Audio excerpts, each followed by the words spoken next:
When you talk to somebody with lots of experience in markets, you hope to get lots of war stories. Someone like David Shapiro, for example, who's been in markets since the Rinderpest, is full of stories.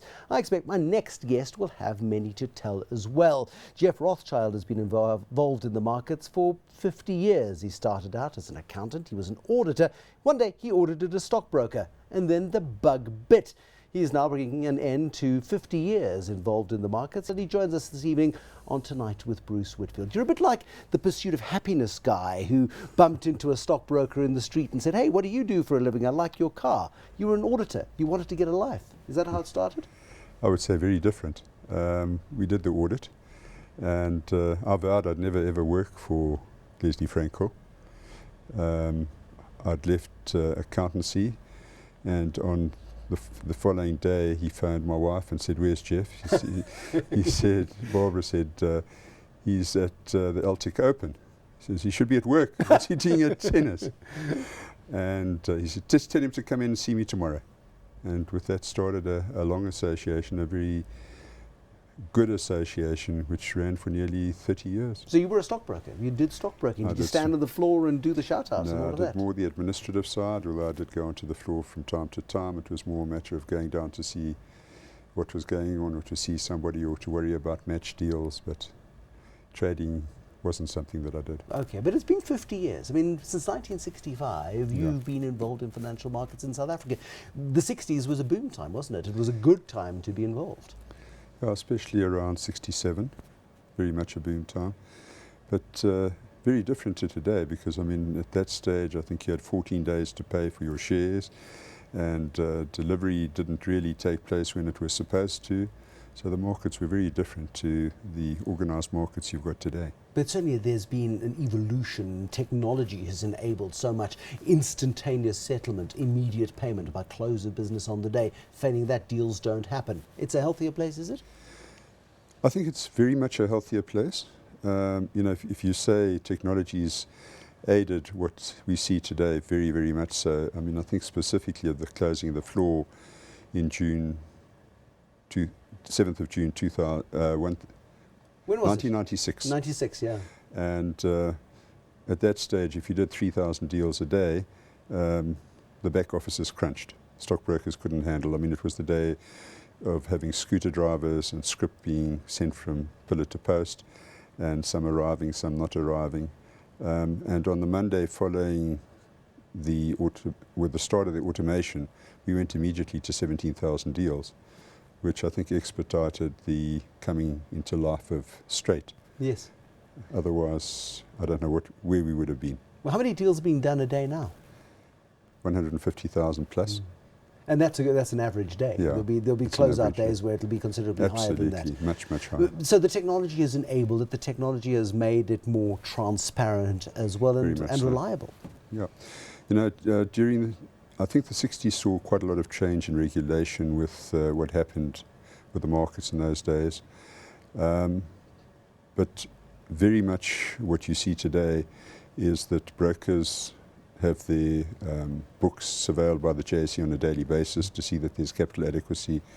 You've got surveillance down to client level on a real-time basis, so you can't do any shenanigans. We've got Peter Redman, you got him in here, and he keeps an eagle eye on absolutely everything, doesn't he? Peter's had a lot of experience and does very well at watching that. And so it's a very changed. I think that's one of the reasons why that, together most probably with listings requirements, which are world-class, and a surveillance department that keeps a beady eye on everything, is why the JSE has been rated as the top market. That's the point, isn't it? I mean, with the World Economic Forum, which looks at South Africa very critically, looks at our education and rates us at 144 out of 145 or something like that, but looks at our financial markets, looks at the financial system, and looks at the way in which this place is run, and says it's the best, if not one of the best in the world. There's no doubt about that. So what has made it this bastion of excellence? I think there are a lot of things. I think we've been lucky enough to have, even in the new South Africa, finance ministries which are exceptionally good. We've had a tax system up to now that's worked particularly well. We've been part of that finance system, and we've been able to grow and change. And you know, 1986 saw the first full-time president at the JSE, and which was Tony Norton, then followed by Roy Anderson, and then Russell Loubser. And Russell took a long, hard look, or a short, hard look at this place and said, this is, not a business model, and really changed all the dynamics so that today, not only are we listed on the exchange, controlled by the Financial Services Board, but we've also got a balance sheet that enables us to do the investment that's needed into technology that keeps us as a world-class exchange. Now, technology has been the great enabler, of course. I've spoken to Nikki Newton-King, the current chief executive of the JSE, and said to her, don't we run into a Flash Boys scenario? It's the fabulous book talking about markets and access to markets, and you look at the multiple trades that happen in nanoseconds. Isn't there a risk that technology will exclude mom and pop real world investors at some point in the future, with all of these Flash Boys operating the way they do during millisecond by millisecond trading? It's a possibility, but as we always say, stock exchanges exist by virtue of issuers and investors. And yes, the issuers are the people who put the product on our shelves, and we want a wide variety of product. And today we've got the 4 different markets, whereas up to 2001 we merely had an equities market, so it's vastly changed from that point of view. And you've got sophisticated product as well. But you need investors. And I think that the challenge today, especially in the African continent, is what about financial literacy? How do you get people to invest in the market? How do you create products which will enable that, for specifically the reason that you're talking about? Because some of the stockbrokers will take a certain bottom level look at people and say, can't handle you, but there is this product or that product that you can invest in. I think there will always be a place for mom and pop, and I think they're critical to our market, whether it's their pension funds, their medical aids, or direct investing.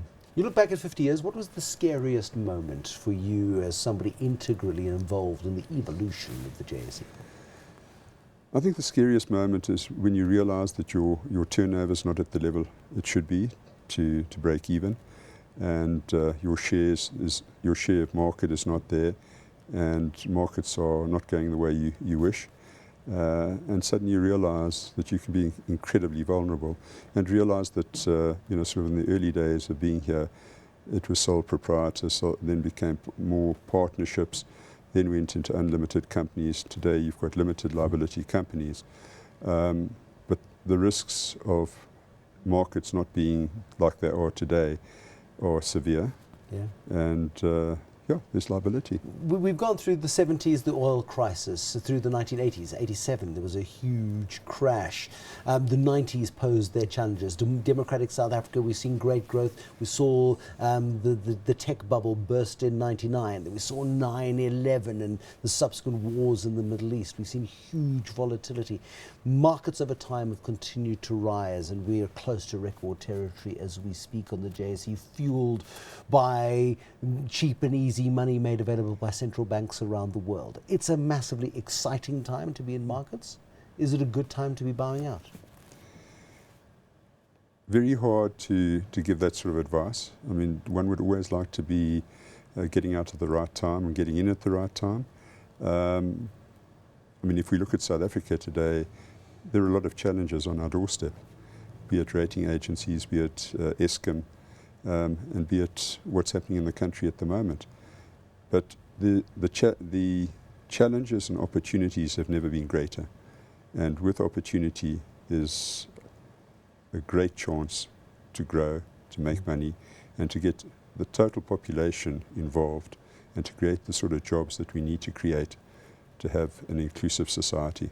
Clearly you believe in markets, you believe in the efficiency of markets, you believe that markets work.